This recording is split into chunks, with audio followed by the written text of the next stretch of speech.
अस्सलाम वालेकुम जी। Supreme court के अंदर इस वक्त फुल कोर्ट जो है वो मखसूस नशस्तों के केस पर समाअत कर रहा है। चीफ जस्टिस काजी फ़ाइज़ ईसा की सरबराही में यह समाअत अहम तरीन समाअत जो है वो जारी है और इलेक्शन कमीशन के वकील जो है वो फंस चुके हैं। उनके पास कोई दलील इस वक्त नज़र नहीं आ रही कि वो कोर्ट को ये कायल कर सके कि कहाँ पर उनकी गलती नहीं थी।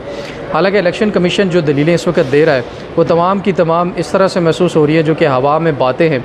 हालांकि सब जानते हैं कि ना लेवल प्लेइंग फील्ड थी, बल्ले की गलत इंटरप्रिटेशन की गई, टिकट एक्सेप्ट नहीं की गई और बहुत सारे मामलात हैं। आम तरीन तफसीलात क्या हैं उस तरफ जाने से पहले आपसे रिक्वेस्ट होगी कि चैनल को एक दफ़ा ज़रूर सब्सक्राइब कर लें और इस तरह की तमाम वीडियोस जो सुप्रीम कोर्ट और करंट अफेयर्स के रिलेटेड हैं वो आपको मिलती रहेंगी।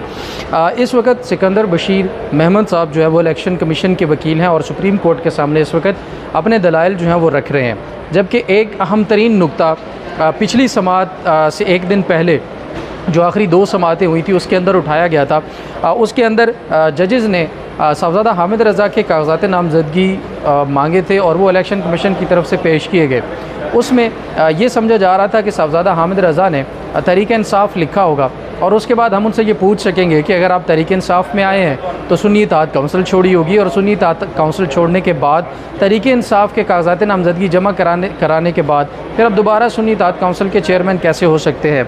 ये वो हल्का एबाब है जो कि सुप्रीम कोर्ट के इस वक्त ताकतवर तरीन जजेज़ के करीब तरीन समझा जाता है। वहाँ पर ये बातें ज़रूर डिस्कस हुई जो कि जब हमने इस चीज़ को मज़ीद इन्वेस्टिगेट किया तो पता ये चला कि जब सुप्रीम कोर्ट के अंदर साहबजादा हामिद रज़ा के कागजात नामज़दगी जमा करवाए गए तो इलेक्शन कमीशन ने खुद बताया कि उसके अंदर Sunni Ittehad Council alliance with PTI लिखा हुआ है। तो अब ये नुक्ता टोटली चेंज हो गया जो कि ये समझा जा रहा था कि तहरीक इंसाफ के जो लोग हैं उन्होंने किसी पार्टी के साथ एफिलिएशन नहीं दिया और सुन्नी इत्तेहाद काउंसिल के जो चेयरमैन हैं उन्होंने ख़ुद अगर PTI लिखा हुआ था तो फिर सुन्नी इत्तेहाद काउंसिल को सीटें कैसे मिल सकती है। तो यहाँ पर ये तमाम तर जो हालात है वो तब्दील हो गए जब ये लिखा हुआ देखा कि सुन्नी इत्तेहाद काउंसिल का तहरीक इंसाफ के साथ एक अलायंस था। और ये मैं कहूँगा कि एक ऐसी खुशकिस्मती है सुन्नी इत्तेहाद काउंसिल या PTI की, या फिर हम यूँ कहें कि दूर रस नताइज जो हैं वो देखते हुए और फॉरसाइटेड होके मेरे ख़्याल में साहबजादा हामिद रज़ा ने ये चीज़ खुद अपने कागजात नामज़दगी में लिखी। ये इसका बहुत फ़ायदा हुआ।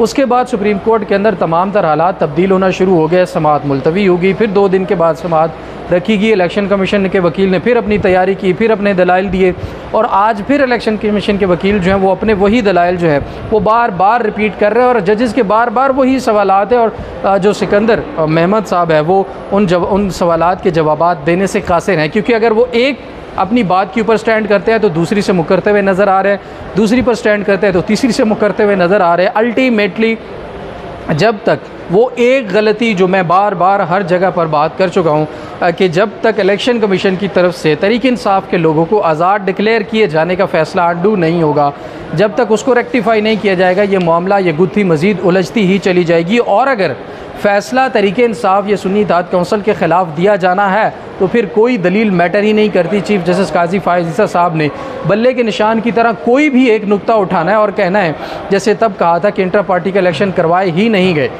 जबकि उसकी तमाम तर मालूमात जो हैं वो कोर्ट के अंदर मौजूद थी। हालांकि तहरीक इंसाफ के वकला की तरफ से भी कुछ खामियां देखने को मिली, इससे इनकार नहीं किया जा सकता कि लीगल टीम के अंदर जो मामलात हैं उनके अंदरूनी खलफशात हो सकती हैं या कोई भी मुशावरत की कमी हमें ज़रूर नज़र आई। और मुख्तलिफ़ जगह पर कुछ ऐसी चीज़ें थी जैसे कि सर्टिफिकेट के तौर पर या फ़ीस जमा करवाई है इंटर पार्टी इलेक्शन की या नहीं करवाई, तो वो रसीदें उनके पास मौजूद नहीं थी जो कि होनी चाहिए थी। इन बातों के बावजूद अगर फ़ैसला सुन्नी इत्तेहाद काउंसिल के हक़ में आना जो है वो समझा जा रहा है कि दिया जाना चाहिए, तो फिर कोई भी दलील काम नहीं आएगी, फिर सीटें भी मिल जाएंगी। और अगर नहीं दिया जाना तो किसी भी छोटे से नुक्ते को उठाकर फ़ैसला तहरीक इंसाफ और सुन्नी इत्तेहाद काउंसिल के ख़िलाफ़ दे दिया जाएगा।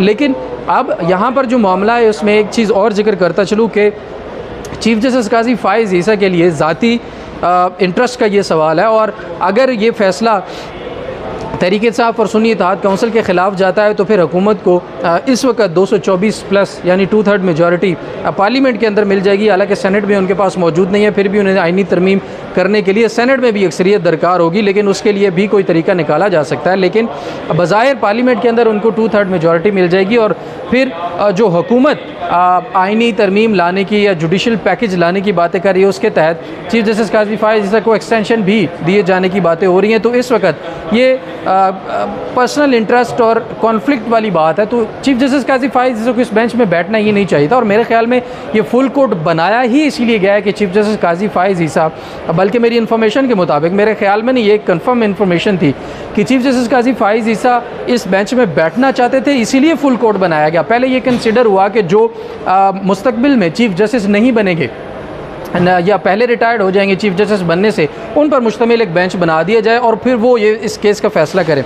लेकिन फिर कमेटी में जब ये चीज़ें डिस्कस हुई और चीफ जस्टिस काजी फायज़ ईसा चूँकि चाहते थे और ख़ुद इस मामले में अपना व्यू देना चाहते थे और इस केस को ख़ुद समाअत के लिए मुकर्रर करना चाहते थे, जैसे वो हर इमरान खान और पीटीआई के केस में ख़ुद बैठ जाते हैं, तो उस तरह से उन्हें बैठने के लिए जो मौका था वो फुल कोर्ट के अलावा नहीं मुयसर आ सकता था। इसलिए फिर उन्होंने फुल कोर्ट की हिमायत की और फिर इस मामले के ऊपर फुल कोर्ट जो है वो बना दिया गया। और अब देखने में यह आ रहा है कि काजी फायज़ ईसा के कंट्रोल में भी काफ़ी सारी चीज़ें हैं, गो कि बहुत सारे जजेस जो हैं वो उनसे इख्तलाफ करते हुए भी नज़र आ रहे हैं। दूसरा अहम तरीन मामला जो आज डिस्कस होना चाहिए, जो अभी तक डिस्कस नहीं हुआ कोर्ट के अंदर, वो जस्टिस अतर मिनल्ला का इजाफी नोट है। उसके अंदर उन्होंने लिखा, देखिए जो इलेक्शन कमीशन के वकील के दलाइल हैं कि जी पहले इन्होंने तहरीक इंसाफ लिखा, फिर इन्होंने सुन्नी इत्तेहाद काउंसिल लिखा, फिर पाकिस्तान तहरीक इंसाफ नज़रियाती लिखा और टिकट किसी और का जमा करवाया। तो इसके पीछे एक बहुत बड़ा बैकग्राउंड है। तहरीक इंसाफ के लोगों को उठाया जा रहा था, मारा जा रहा था, कागजात नामजदगी जमा नहीं करवाने दिए जा रहे थे, बल्ले का निशान ले लिया गया, पाकिस्तान तहरीक नज़रियाती का चेयरमैन उठा लिया गया। तो ये सारी चीज़ें मुमकिन नहीं हो पाई, ये चीज़ें डिस्कस नहीं हो रही। सिकंदर बशीर साहब ये बात नहीं कर रहे कि आखिर टिकट जमा ना करवाने की या जो ये 1-2 बार मौक़िफ़ तब्दील किया गया उसके पीछे क्या वजूहत है। उसके पीछे है लेवल प्लेइंग फील्ड का ना होना, जो अतर मिनल्ला ने भी अपने नोट के अंदर लिखा है। अगर लेवल प्लेइंग फील्ड नहीं थी तो फिर आप कैसे एक टिकट पर रह सकते हैं। एक टिकट जमा करवाते हैं, बल्ला वो ले लिया जाता है, फिर आप दूसरा टिकट जमा करवाएंगे, उसके पार्टी चेयरमैन को उठा लिया जाता है, फिर आप तीसरा टिकट जमा करवाने की टाइम ही नहीं देंगे, तो फिर ये मामला तो होंगे। आपने खुद गलत इंटरप्रिटेशन करके सुप्रीम कोर्ट की तमाम तरीके इंसाफ के लोगों को आज़ाद डिक्लेयर करके उनको मजबूर किया कि वो सुन्नी इत्तेहाद काउंसिल में जाए। खैर उससे पहले भी आपने जब बल्ले का निशान लिया और उसके बाद सुप्रीम कोर्ट के फैसले के बाद गलत इंटरप्रिटेशन कर दी, आपने सबको आज़ाद डिक्लेयर कर दिया। यहाँ पर आपने गलती की, ये गलती इलेक्शन कमीशन की थी, ये तहरीक इंसाफ के लोगों की नहीं थी। तहरीक इंसाफ के लोगों की गलती या लीगल टीम की गलती ये थी कि उनको चाहिए था कि वो मामले को चैलेंज करते। जैसे ही इलेक्शन कमीशन ने आज़ाद डिक्लेयर किया वो जाके चैलेंज करते, जबकि इस मामले को सिर्फ उस वक्त सलमान अकरम राजा ने उठाया था, लेकिन वो मामला भी सुप्रीम कोर्ट तक नहीं पहुंच सका था। फिर टाइम बार्ड होने की वजह से अब वो दरख्वास्त जो है वो नाकाबिल समाअत है। लेकिन उसके बाद भी जो इन चैम्बर अपील दायर नहीं की कि वो मामला उस वक्त पेंडिंग था, नहीं हो सका, हम मजबूर थे, इलेक्शन में बिजी थे, लेवल प्लेइंग फील्ड नहीं थी, हमारे ऊपर प्रेशर था। काइंडली इन चैम्बर अपील देकर उस मामले को ये रिक्वेस्ट की जाती कि इस मामले को दोबारा सुना जाए, तो हो सकता है सुप्रीम कोर्ट इसी अपील के साथ उस मामले को दोबारा सुन लेती। लेकिन तहरीक इंसाफ ने यह गलती और इलेक्शन कमीशन ने गलती ये की कि उन्होंने आज़ाद डिक्लेयर कर दिया, जो कि इलेक्शन कमीशन के सुप्रीम कोर्ट के फैसले की सरीहन खिलाफ वर्जी है और उसको गलत इंटरप्रेट किया है। अब गलत इंटरप्रेट करने की वजह से, उसकी तशरीह गलत करने की वजह से अतर मिनल्ला ने भी इस बात को वाज़े तौर पर सामने रखा कि ये एक लार्जर इंटरेस्ट का मामला है, कौमी मफाद का मामला है। इस मामले को देखने के लिए 184(3) और 187 के इख्तियारात को इस्तेमाल करते हुए इस वक्त कंप्लीट जस्टिस किया जाना चाहिए। और अगर ये सो मोटो हो जाता है, कंप्लीट जस्टिस की तरफ जाता है मामला, तो फिर बहुत सारे नए कटे जो हैं वो खुलने जा रहे हैं सुप्रीम कोर्ट के अंदर। और फिर वाज़े तौर पर यह भी लग रहा है कि मखसूस नशस्तें भी तहरीक इंसाफ को वापस मिलती हुई नज़र आ रही हैं। अब ये मामला सुप्रीम कोर्ट के अंदर है। सिकंदर बशीर मेहमद के दलाइल के बाद दोबारा कंक्लूड करेंगे सलमान अकरम राजा और फैसल सदीकी अपने दलाइल को, और फिर देखते हैं कि ये मामला किस तरफ जाता है। मज़ीद जो अपडेट होंगी वो अभी आपके सामने रखेंगे। अभी तक के लिए इतना ही, इजाज़त दीजिए। अल्लाह निगहबान।